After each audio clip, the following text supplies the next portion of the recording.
ambicingą planą. Jie norėjo, kad šis parkas taptų geriausias ne tik Lietuvoje, ne tik Rusijos imperijoje, bet ir visoje Europoje.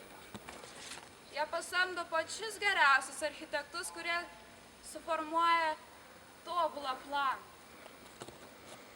Jie pasamdo daugybę žmonių, kurie iškasa slėnį, salas, tvenkinių sistemas.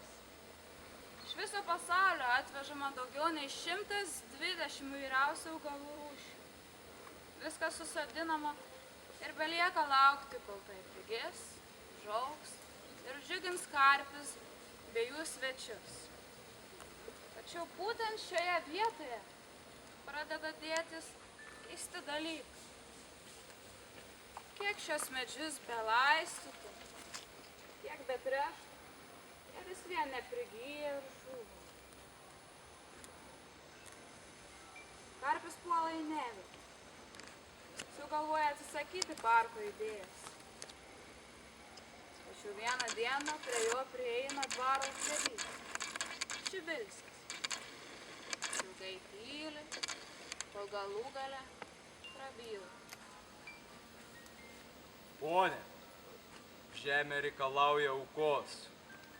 Paimk 7 naujagimius berniukus, nužudyk juos.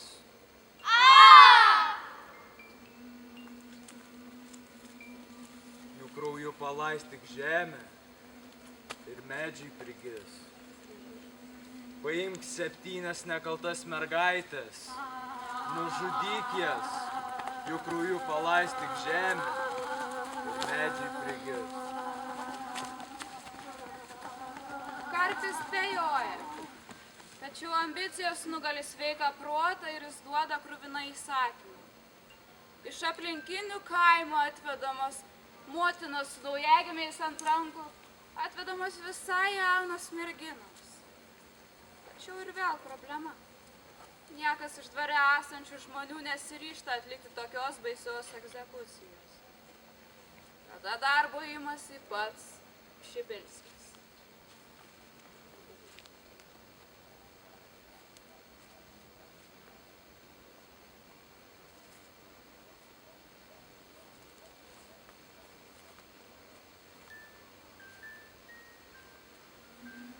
Jis plešia naujagimius iš aimanuojančių motinų rankų, smeigia juos peiliu ir jis pasimėgaudamas nudiria odą. Kelios akimirkos ir pilna vaikų raitosi ant žemės. Kelios akimirkos ir jie pririšami prie žirgų vaikomi aplink visą šią teritoriją. Žemė palaistoma nekaltų vaikų krauju. Kur krenta mergaičių, užauga liepos. Kur krenta berniukų, ąžuolai. Tačiau mirusių vaikų tėvai prakeikia karpį.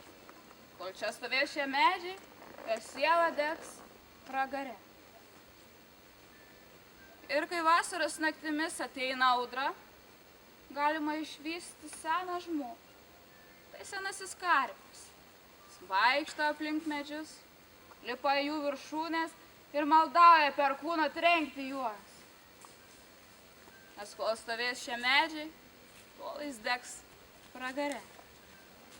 Taigi, jeigu sugalvosite ateiti čia audros metu, nežiūrėkite senajam karpiui tiesiai į akis. Nes jeigu jūsų žvilgsniai susitiks, 3 jūsų palikuonių kartos bus pasmerktos mirti iki 30 metų. Taip pat galite ateiti čia naktį ir prisiglausti prie medžių. Maždaug iš pusės valandos jūsų kūną palies voratinkai. Bet tai ne voratinkai, tai tų mažų vaikų pirštukai siekiantis jūsų šilumos ir meilės. Štai tokia pabaiga vienos iš daugelio legendų, kurios supa šį mistinį dvarą.